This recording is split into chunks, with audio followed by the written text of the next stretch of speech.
Hey all, welcome to ShareTreck, and this is our daily update video, midday action. I've started this recently and I hope you guys like it. More people watch this, I can continue it for a longer period of time.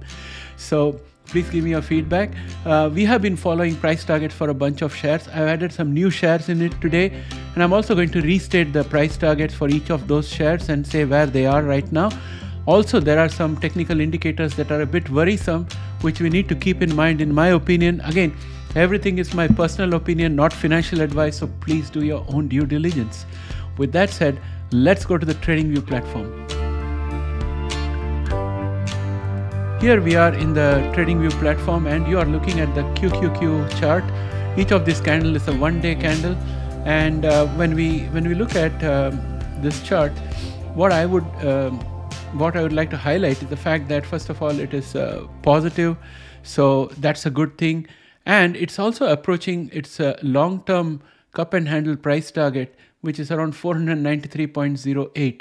So right now we are at 490. So we are looking at a maximum of another $3 to add to QQQ. So that is fun fact. Now, as we reach these targets, there is no guarantee that we are going to meet this target, but once we meet the target, then the chances of a downside is much more than an upside, in my opinion. So with that said, let's go and have a look at the other AI watch list that we have. I'm first going to take up Tesla. I want to show you that Tesla is doing absolutely great.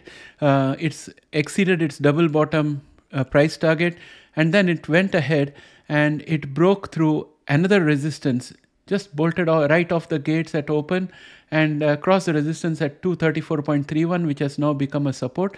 The next resistance is 255.91, and you can see that the RSI is overextended, it's overbought, and that is a matter of concern. And I'm going to draw a line out here. So guys, you have to be careful. Turnaround can happen anytime.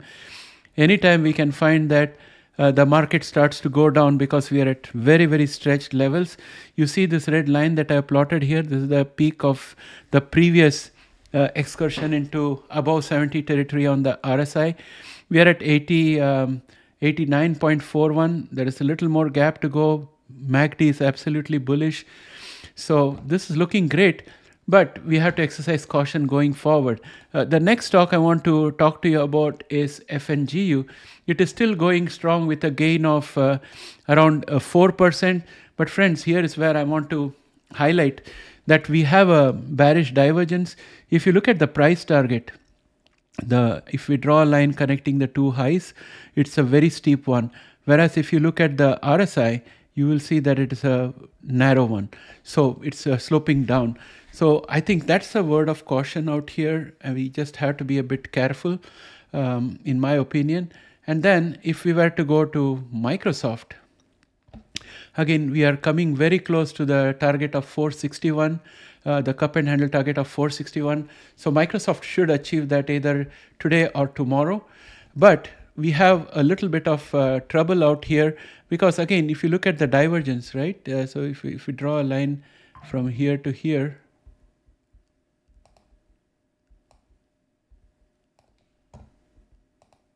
and we draw a line from here to here, so you can see that there's a bearish divergence taking place. But the technicals alone do not matter. There are other factors also that have to be taken in consideration, but one cannot forget the bearishness that we see here. The next one I have is Palantir, and it has got a price target of 31.70, and it's still marching towards 31.70 slowly and steadily. Next we have Amazon, which is again showing a bit of divergence. The rate of the slope is not congruent, so I would say that there is a bit of a bearish divergence out here. However, Amazon is marching towards a price target of 204.07. It's at 197, so we can see an upside of around $6 in my opinion going forward. So that's what I have for Amazon. Then if you look at Meta, you can see that Meta has been struggling a bit of late, but today it's marginally high at 0.04% gain, and it has a price target of 542.5 if I was to show you the cup and handle price target. It's around 542.5, I would say, not to put a too fine a point to it. So it's trying to reach towards that, but it's having a little bit of a challenge. Now, if I was to go back into FNGU, which is an aggregate of all these magnificent 7 stocks, we can see that we need to exercise a bit of caution. There could be a profit-taking session. There are 3 very strong days out here. So we'll wait and watch what happens. Soon we are going to get some economic data as well. If we look at the economic calendar, we can see that the ISM services PMI came below expectations. So that's a bit of bullish signal for the market. And then around 2 o'clock, we are going to have the FOMC minutes. People already know what the FOMC discussion was, but the minutes gives you a very clear picture of what the various members of the FOMC were thinking about. And then tomorrow we have non-farm payrolls and unemployment rate. These are very critical numbers which could move the markets, and also we'll have options expiry on Friday. So that's the lay of the land.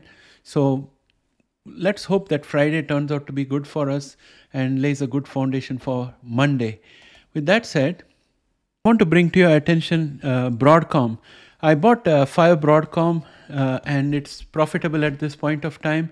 There's going to be a split that is happening, 10-to-1 split. And that's going to happen on the 15th of July. And on the run-up, I thought that there was a good opportunity. So I have good gains in AVGO. And once the split happen, then I will have around 50 shares of AVGO. And another company that I'm starting to watch closely is Micron. But I also want to show you what is happening with Apple. Apple has also got bearish divergence out here. So Apple and Meta and other companies put together, like Amazon, they're all having a little bit of bearish divergence. That's concerning me. And it's all reflected totally in FNGU. And if you look at Google as well, you will see that there is a bearish divergence. I'll just plot it for you very quickly.